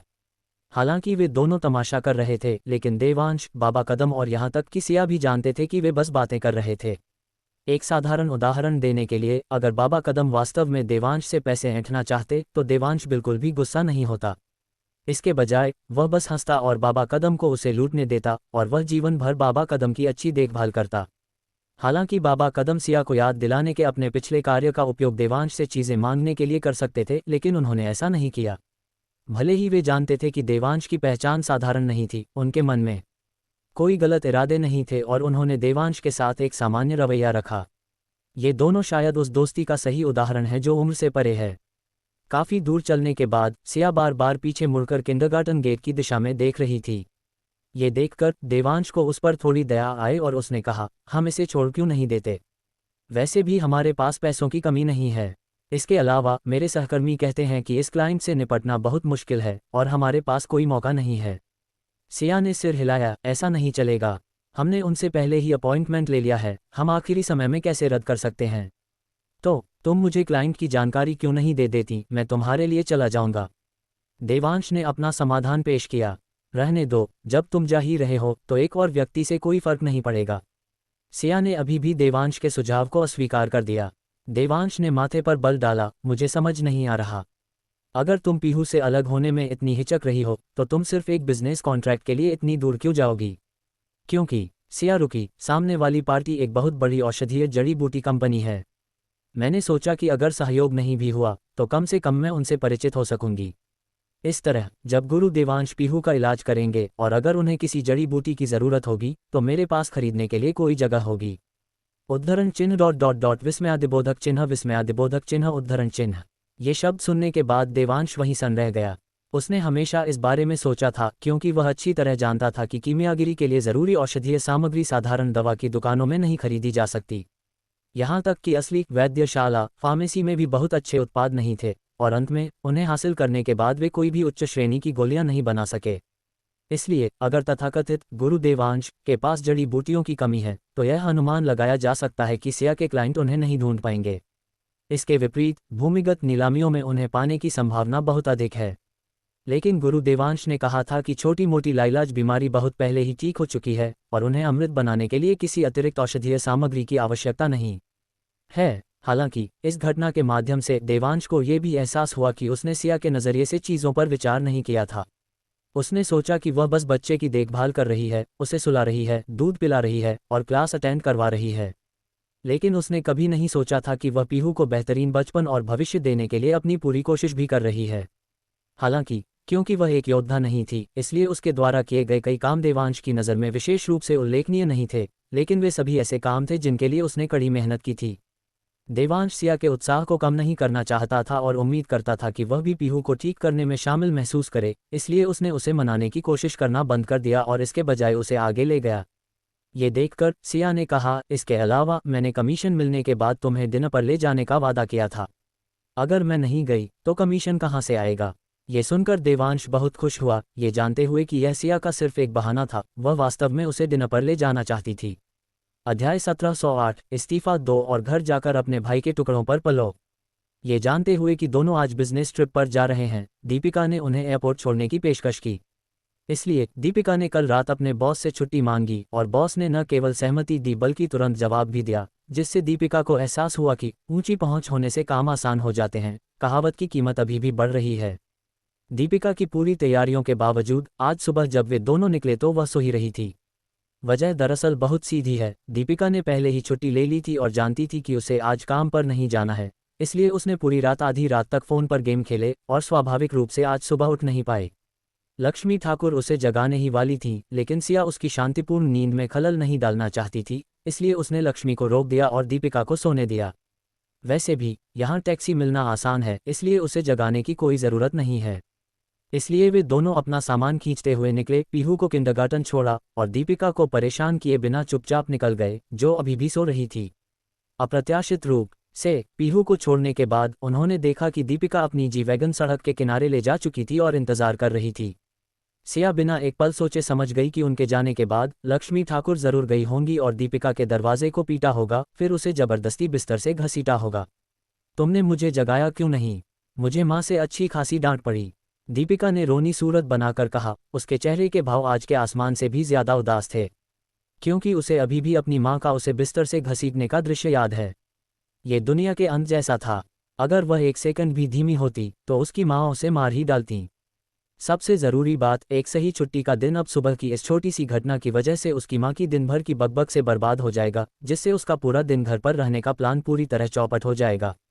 दीपिका का परेशान चेहरा देखकर दोनों ने जले पर नमक छिड़कना ठीक नहीं समझा। इसके बजाय उन्होंने मुस्कुराते हुए समझाया, हम बस तुम्हें परेशान नहीं करना चाहते थे क्योंकि तुम बहुत गहरे सो रही थीं। ठीक है, ठीक है, गलती मेरी ही थी। मैं अलार्म लगाना भूल गई थी। दीपिका ने आह भरी, फिर कहा, मैं घर तो बिल्कुल नहीं जा सकती। लगता है मुझे टाइम पास करने के लिए कोई जगह ढूंढनी होगी। अगर कुछ नहीं हुआ तो मुझे बस काम पर जाना होगा।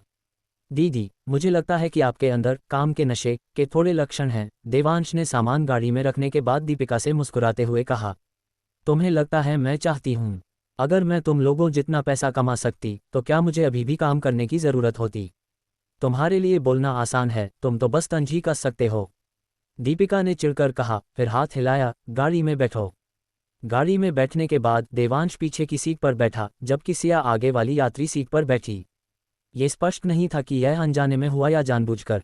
दीदी, सच कहूं तो मुझे समझ नहीं आता कि आप किस बात की जिद कर रही हैं। देवांश ने अपनी सीट पर पीछे झुकते हुए आलस से कहा, अगर मेरे पास सिर्फ कुछ लाख होते तो मैं समझ सकता था कि आप घर खरीदने के लिए पैसे कमाने के लिए काम कर रही हैं।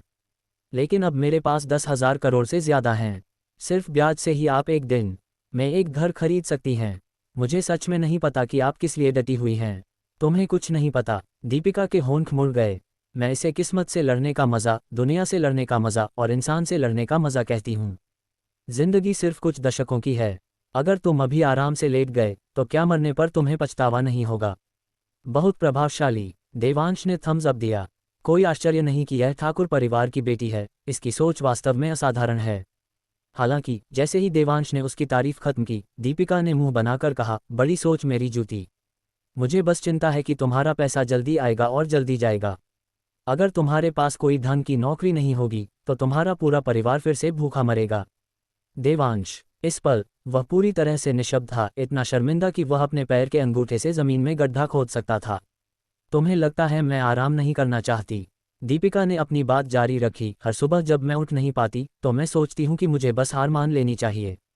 मैं सच में इस बकवास नौकरी को एक और दिन बर्दाश्त नहीं कर सकती। लेकिन जब भी मैं गरीबी और कठिनाई के उन वर्षों के बारे में सोचती हूँ तो मैं खुद से कहती हूँ कि मैं ठाकुर परिवार की रक्षा की आखिरी उम्मीद हूँ। अगर मैं भी हार मान लूँ तो शायद कोई संकट आ जाए। इसलिए मैं रोज़ काम पर जाती हूँ जैसे कि मैंने कोई एनर्जी ड्रिंक पी रखी हो। इसलिए नहीं कि मुझे काम करना विशेष रूप से पसंद है, बल्कि सिर्फ इसलिए कि मैं ठाकुर परिवार की रक्षा की आखिरी उम्मीद को थामे रखना चाहती हूँ। इसलिए मेरे दोस्त, इस बात को दोबारा मत उठाना।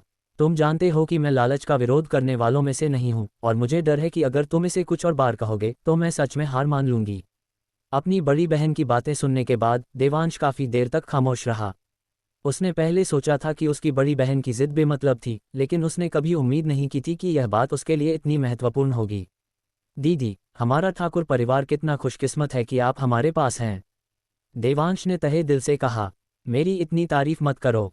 मैं उतनी अच्छी नहीं हूँ जितना तुम कह रहे हो।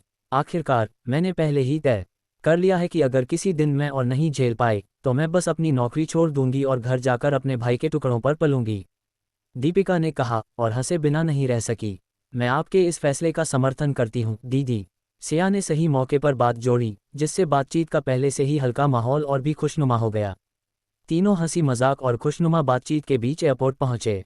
उन दोनों के पास फर्स्ट क्लास के टिकट थे, इसलिए एयरपोर्ट में प्रवेश करने के बाद वे सीधे वीआईपी लाउंज में गए और बोर्डिंग का आराम से इंतजार करने लगे। कंपनी की पॉलिसी के अनुसार सिया के स्तर का कोई व्यक्ति बिजनेस ट्रिप के लिए फर्स्ट क्लास की फ्लाइट बुक करने का हकदार है और कंपनी खर्चों की प्रतिपूर्ति करेगी। हालांकि देवांश जैसा कोई व्यक्ति जो अभी अभी कंपनी में शामिल हुआ है, निश्चित रूप से प्रतिपूर्ति नहीं प्राप्त कर सकता। लेकिन अगर सिया प्रतिपूर्ति पाने की जिद करती है तो निश्चित रूप से कोई समस्या नहीं होगी। हालांकि सिया ने वित्त विभाग के लिए मुश्किलें खड़ी नहीं की, इसके बजाय उसने देवांश के फर्स्ट क्लास टिकट के पैसे खुद दिए। अतीत में सिया इस बारे में सोचने की भी हिम्मत नहीं करती थी, लेकिन उस दिन अंजलि के साथ ब्याज की गणना करने के बाद उसे अब इतनी चिंता नहीं थी। हालांकि वह आमतौर पर इस पैसे को छूने की हिम्मत नहीं करती थी, इसे पीहू के इलाज के लिए बचाने का इरादा रखती थी। लेकिन अब जब पीहू की स्थिति के बारे में पक्की खबर थी तो उसने सोचा कि फर्स्ट क्लास की फ्लाइट पर कुछ हजार रुपये खर्च करना कोई बड़ी बात नहीं होनी चाहिए। सबसे महत्वपूर्ण बात, वह खुद फर्स्ट क्लास में उड़ान नहीं भरने का विकल्प चुन सकती थी, लेकिन देवांश हाल ही में इतनी मेहनत कर रहा था और वह उसे इकोनॉमी क्लास में सफ़र करते हुए नहीं देख सकती थी। देवांश को वास्तव में परवाह नहीं थी कि वह कहाँ बैठा है। आखिरकार जब तक वह सिया के साथ हो सकता है, कोई भी जगह उसके लिए स्वर्ग होगी। दोनों को एयरपोर्ट छोड़ने के बाद दीपिका ने अपनी जी वैगन धीरे धीरे शहर की ओर बढ़ाई। अपनी योजना के अनुसार उसे या तो घूमने के लिए कोई जगह ढूंढनी होगी या काम पर जाना होगा, वह बस घर नहीं जा सकती। इस समय लक्ष्मी ठाकुर निश्चित रूप से किसी शेरनी के अवतार में होंगी। जो कोई भी उनके सामने आने की हिम्मत करेगा वह मारा जाएगा। पापा, आपकी बेटी नालायक है। मैं अपनी भावनाओं को व्यक्त करने के लिए आपके लिए केवल 3 मिनट का मौन रख सकती हूँ। दीपिका ने एक शैतानी मुस्कान के साथ मन ही मन सोचा। जैसे ही दीपिका योजना बना रही थी कि आज का दिन मज़ेदार कैसे बनाया जाए, उसका फ़ोन बज उठा। कॉलर आईडी पर माँ का नाम देखकर दीपिका की जान हलक में आ गई। मुसीबत यह है कि मैं अपनी माँ के कॉल को नज़रअंदाज नहीं कर सकती, वरना परिणाम अभी से भी ज़्यादा भयानक होंगे। सिया का पार्सल डिलीवर करने के बाद जल्दी वापस आना। देवांश ने तुम्हारे लिए एक पार्सल भेजा है। लक्ष्मी की आवाज़ फ़ोन के दूसरी तरफ से आई, पूरी तरह से शांत। ये सुनकर दीपिका मन ही मन हंसने से नहीं रोक पाए। ये बूढ़ी औरत क्या झूठ बोलने से पहले सोचती भी नहीं। हम एक ही छत के नीचे रहते हैं और मेरा भाई मुझे जो भी चाहिए होता है दे देता है, उसे कुरियर से भेजने की क्या ज़रूरत होगी। हालांकि दीपिका जानती थी कि यह उसकी मां का झूठ था, लेकिन उसमें इसका पर्दाफाश करने की हिम्मत नहीं थी। इसके बजाय उसने बिना शर्त मान लिया, ठीक है, हम वापस आ रहे हैं। जब दीपिका घर पहुंची तो उसे उम्मीद थी कि दरवाजे में घुसते ही लक्ष्मी उस पर बरस पड़ेंगी, लेकिन इसके बजाय उसे मेज़ पर एक पार्सल मिला जो ऐसा लग रहा था जैसे उसमें दस्तावेज हों। उसने उसे उठाया और देखा कि यह वास्तव में देवांश द्वारा भेजा गया था। इसका क्या मतलब है? दीपिका ने उलझन भरे भाव से दोनों बुजुर्गों की ओर देखा। मुझे नहीं पता था, इसीलिए मैंने तुम्हें जल्दी वापस आने और इसे खोलने के लिए कहा, लक्ष्मी ने कहा, दीपिका को इसे जल्दी खोलने का आग्रह करते हुए। दीपिका ने सिर हिलाया और बिना किसी हिचकिचाहट के कुरियर बैग को फाड़ा और अंदर से 2 दस्तावेज निकाले। उनमें से एक रॉयल पाम्स एस्टेट रिहायशी इलाके में एक आलीशान बंगले का प्रॉपर्टी सर्टिफिकेट है जिस पर दीपिका का नाम है। दूसरा दस्तावेज सियांश ग्रुप के मुख्य मानव संसाधन अधिकारी का रोजगार अनुबंध है।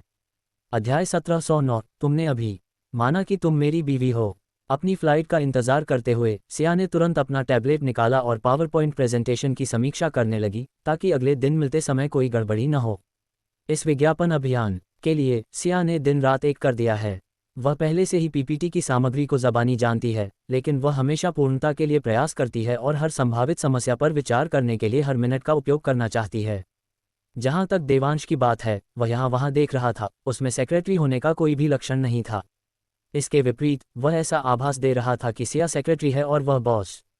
इस वजह से वीआईपी वेटिंग रूम में मौजूद युवा और खूबसूरत महिला कर्मचारी देवांश की ओर कनखियों से देख रही थीं। बेशक बिना सेक्रेटरी के भी उसका रूप और व्यक्तित्व उनका ध्यान आकर्षित करने के लिए काफ़ी होता।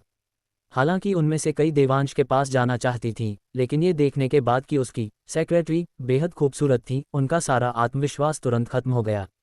आखिरकार जिस आदमी ने राजभोग चखा हो वो सूखी रोटी क्यों खाएगा। महिला कर्मचारी सिया इस सेक्रेटरी से बेहद ईर्ष्या कर रही थी कि वह इतने हैंडसम, अमीर और युवा व्यक्ति को अपने जाल में फंसाने में कामयाब रही। लेकिन वे उसकी कितनी भी प्रशंसा करें, उनमें से कोई भी फिगर या लुक्स के मामले में सिया की बराबरी नहीं कर सकती। इस समय वे अपने मन में किस्मत के अन्याय की शिकायत कर रही होंगी, सोच रही होंगी कि सारी अच्छी चीज़ें उस एक ही महिला को क्यों दी गईं। क्या उसने अपने पिछले जन्म में पूरी दुनिया को बचाया था। गनीमत थी कि दोनों जल्द ही विमान में सवार होने वाले थे, जिससे उन कर्मचारियों को राहत मिली जो जलन महसूस कर रही थीं। कोई और रास्ता नहीं था, सिया उन पर बहुत अधिक दबाव डाल रही थी। बस कुछ ही मिनटों में वे असुरक्षित महसूस करने लगी थीं। तुम्हें पता है, आमतौर पर जो महिलाएं यहाँ अपनी उड़ानों का इंतजार करने आती हैं, वे हमेशा उनके फिगर और लुक्स से ईर्ष्या करती हैं, जिससे उन्हें श्रेष्ठता का एहसास होता है और वे अक्सर खुद को ये सोचकर सांत्वना देती हैं कि मैं भले ही उनके जितनी अमीर न हूँ, लेकिन वे मेरे जितनी सुंदर नहीं हैं। लेकिन सिया बिल्कुल अलग है, वे उसे किसी भी तरह से नहीं हरा सकती। इसके अलावा एड़ी के बल खड़े होने पर भी वे दूसरे लोगों की एड़ी तक नहीं पहुंच सकती। इससे वे असुरक्षित महसूस क्यों न करें। उनकी तो छोड़ो, फर्स्ट क्लास में काम करने वाली एयर होस्टेस भी विमान में चढ़ने के बाद सिया की सुंदरता और व्यक्तित्व को देखकर दंग रह गई थीं।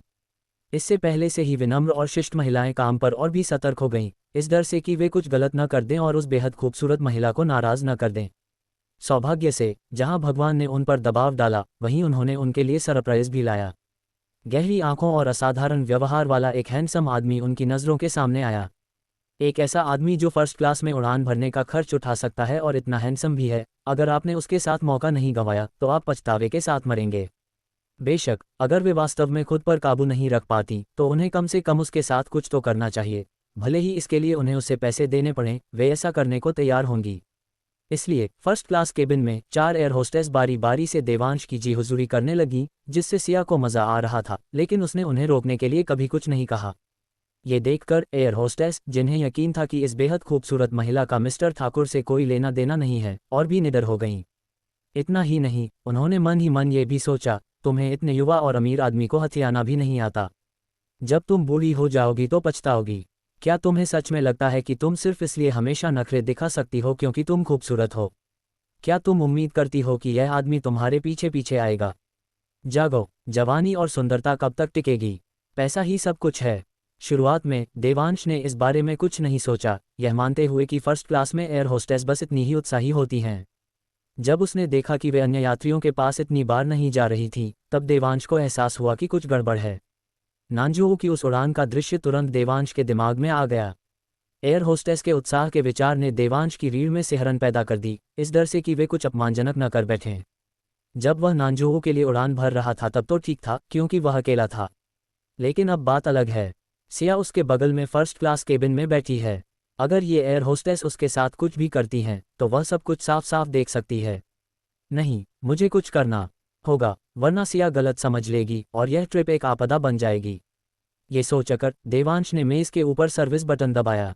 लगभग 3 सेकंड बाद एक बहुत ही सुंदर और शालीन एयर होस्टेस उसके पास आई, नीचे झुकी और मुस्कुराते हुए पूछा, मिस्टर ठाकुर, मैं आपकी क्या मदद कर सकती हूँ? देवांश ने सिया की ओर इशारा किया, एस बड़ी ही थोड़ा तेज है, क्या आप मेरी बीवी के लिए एक कंबल ला सकती हैं? ठीक है, कोई बात नहीं, कंबल नहीं, आपकी बीवी के लिए। एयर होस्टेस थोड़ी उलझन में थी, फिर उसने संदेह भरे चेहरे के साथ सिया की ओर देखा, जैसे कि वह पुष्टि के लिए सिया से पूछ रही हो। सिया मूल रूप से देवांश की शर्मिंदगी देखना चाहती थी, लेकिन उसे उम्मीद नहीं थी कि वह पासा पलट देगा, और अब वह इससे अलग नहीं रह सकती थी। एयर होस्टेस का सवालिया नजरिया देखकर सिया केवल सिर हिला सकी और विनम्रता से मुस्कुरा दी। नहीं, मिस सिया, क्या आप सच में इस सज्जन की पत्नी हैं? एयर होस्टेस ने पूछा, अभी भी विश्वास करने में असमर्थ। हाँ, मैं इनकी पत्नी हूँ, सिया ने जवाब दिया, उसका चेहरा थोड़ा लाल हो गया। उसने फिर पूछा, क्या अब आप मुझे कंबल ला कर दे सकती हैं? ओह, ठीक है, मैं अभी आपके लिए लाती हूँ, कृपया एक पल इंतज़ार करें। एयर होस्टेस अभी भी अपने सदमे से उबर नहीं पाई थी, और उसने ऐसे जवाब दिया जैसे कि यह रटा रटाया हो, फिर वह एरिया की ओर चल दी। जल्द ही दूसरी तरफ से जानबूझकर दबाई गई चीखने की आवाज़ें आईं। साफ है, उनमें से किसी ने भी उम्मीद नहीं की थी कि यह बेहद खूबसूरत जोड़ी वास्तव में पति पत्नी होगी। हे भगवान, मैं सोच भी नहीं सकती कि उनके भविष्य के बच्चे कितने खूबसूरत होंगे। कैसी किस्मत दो लोगों को साथ लाती है और अंततः उन्हें प्यार और शादी तक ले जाती है। मुझे पहले ऐसी किस्मत पर यकीन नहीं था, इसलिए मैंने कभी नहीं सोचा था कि वे एक कपल हैं। कौन नहीं सोचता, मुझे भी ऐसा ही लगता है। ठीक है, सोचना बंद करो, जल्दी करो और कंबल उनके पास ले जाओ। अल्पविराम। जल्द ही एयर होस्टेस एक कंबल ले आए। भले ही सिया को ठंड नहीं लग रही थी, फिर भी उसने विनम्रता से इसे स्वीकार कर लिया और धन्यवाद कहा। इस छोटी सी घटना के बाद एयर होस्टेस ने समझदारी से देवांश के साथ छेड़खानी करने की कोशिश बंद कर दी और इसके बजाय अपने काम पर ध्यान केंद्रित किया। हालांकि देवांश के पास से गुजरते समय वह अभी भी समय समय पर देवांश और सिया को कनखियों से देखती और अपने दिल में आह भरती कि दुनिया में इतनी परफेक्ट जोड़ी कैसे हो सकती है। विमान के सुचारू रूप से उड़ने के बाद सिया ने फिर से अपना टैबलेट निकाला और अपनी पिछली प्रगति पर काम करना जारी रखा। तभी देवांश उसकी ओर झुका और दांत निपुरते हुए बोला, तुमने अभी शायद माना कि तुम मेरी बीवी हो। अध्याय 1710, शुक्र है, सिर्फ एक ही कमरा बचा है।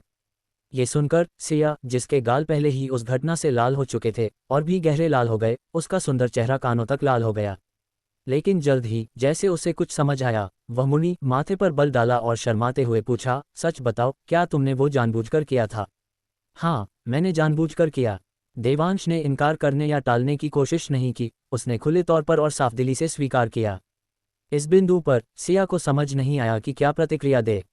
उसके मूल विचार के अनुसार देवांश को इसका जोरदार खंडन करना चाहिए था। उस तरह वह अपने तैयार किए गए सबूत पेश कर सकती थी और देवांश को निशब्द कर सकती थी। नतीजतन देवांश ने वास्तव में बिना किसी झिझक के इसे स्वीकार कर लिया, जिससे उसके द्वारा विश्लेषण किए गए सबूत बेकार हो गए। नहीं, तुम्हें ये कहना होगा कि तुमने ये जानबूझकर नहीं किया, तभी मैं तुम्हारा खंडन करने के लिए सबूत दे सकूंगी। सिया के पास सच में कोई विकल्प नहीं बचा था, इसलिए उसने जिद पकड़ ली।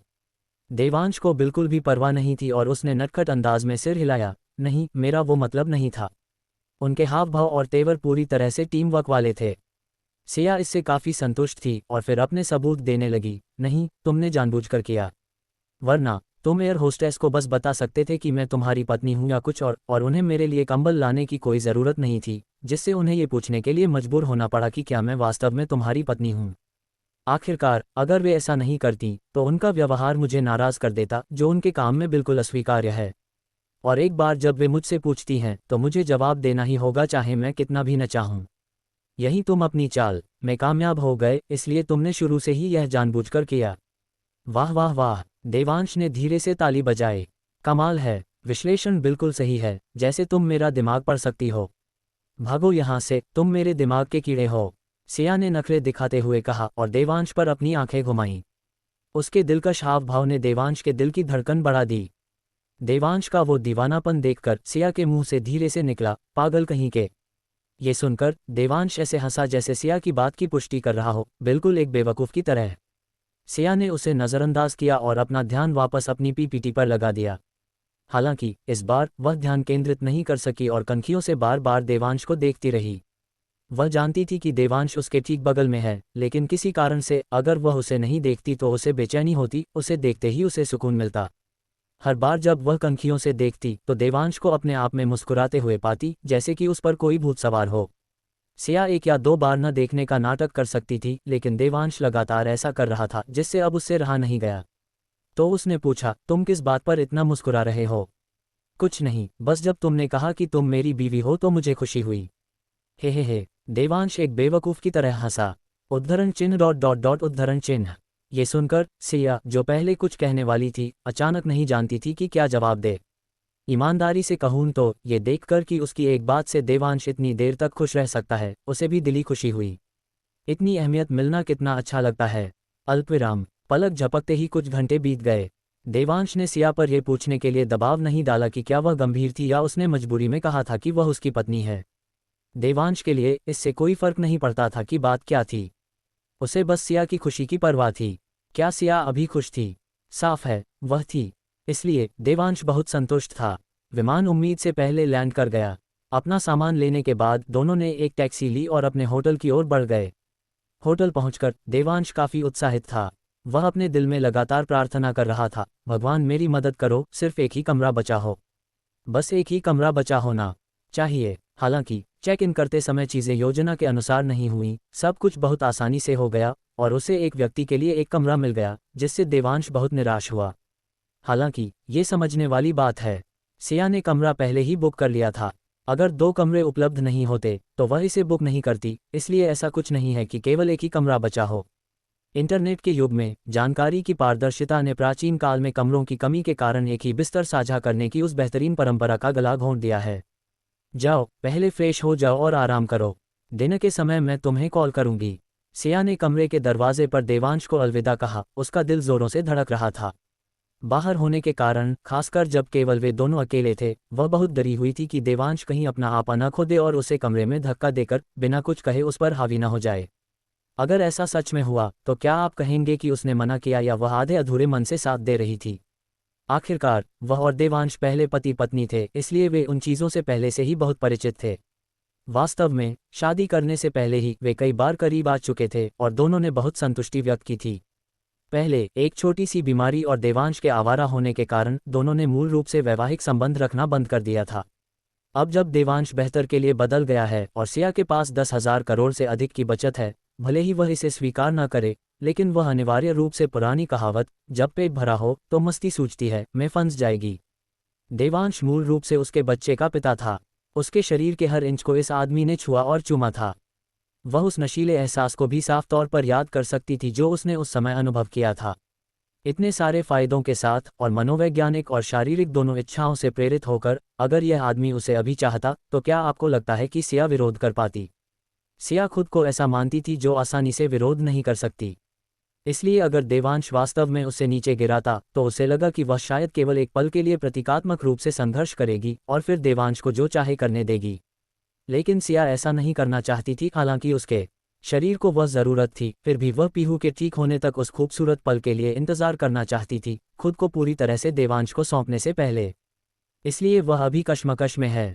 वह देवांश के उस पर हावी होने का विरोध नहीं करती, न ही वह वास्तव में उसका विरोध करती है। वह ये भी उम्मीद करती है कि देवांश ऐसा नहीं करेगा, बल्कि पीहू के ठीक होने के बाद के लिए इस खूबसूरत पल को छोड़ देगा। वैसे भी गुरु देवांश बस 1 महीने से कुछ ज़्यादा समय में एकांतवास से बाहर आ जाएंगे और तब तक पीहू ठीक हो जाएगी। तो ज़्यादा से ज़्यादा देवांश को केवल 1 और महीने या उससे कुछ ज़्यादा सहन करने की ज़रूरत है। हालांकि उसकी चिंताएं स्पष्ट रूप से अनावश्यक थीं। उसके बोलने के बाद देवांश ने उसे वैसे धक्का नहीं दिया जैसा उसने कल्पना की थी। इसके बजाय उसने सिर हिलाया और उसके पीछे उसका दरवाज़ा बंद कर दिया। बंद दरवाजे को घूरते हुए सिया उसके पीछे खड़ी रही, काफ़ी देर तक ख्यालों में खोई रही, अनिश्चित थी कि वह खुश थी या निराश। अगला समय एक व्यवस्थित तरीके से बीत गया। चूंकि सिया को अभी भी कल के लिए योजना तैयार करनी थी, इसलिए दोनों ने ज़्यादा बात नहीं की और केवल दिन के दौरान एक बार मिले। रात शांति से बीत गई और अगली सुबह फ्रेश होने के बाद दोनों ने अपने लैपटॉप लिए और तय समय पर तय जगह पर पहुंच गए। दोनों ने सोचा कि यह सिर्फ एक औपचारिकता थी, क्योंकि दृष्टि मीडिया में हर कोई सहमत था कि इतनी बड़ी कंपनी उनकी जैसी छोटी कंपनी के साथ कभी सहयोग नहीं करेगी। लेकिन उन्हें आश्चर्यचकित करते हुए सामने वाली पार्टी का उन्हें जाने देने का कोई इरादा नहीं था।